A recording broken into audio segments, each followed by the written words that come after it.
Hello everyone. So today we are going to do some important questions on probability. But before that, let us see what's the formula of probability. Probability is number of favorable outcomes for any event E upon the total number of possible outcomes for an experiment. Like if I ask you that you throw a dice, okay, you're throwing a dice. So what all numbers you can get when you're throwing a dice? So sample space will be S is equals to what all things you can get when you throw a dice? You can get 1, you can get 2, you can get 3, 4, 5 and 6. Now, if I ask you that when you throw a dice, what is the probability of getting an even number? So, what is the probability of getting an even number? So, students, can you tell me how many even numbers are there?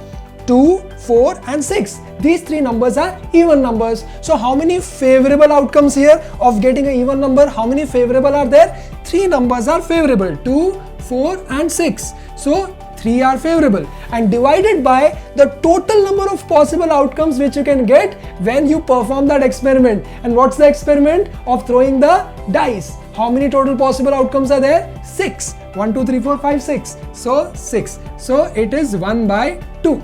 So what is the probability of getting an even number when we throw a dice? 1 by 2. Same way, even if I ask you what is the probability of getting an odd number, that is also 1 by 2, because odd numbers how many are there? 1, 3 and 5. So 3 divided by total outcomes 3 by 6.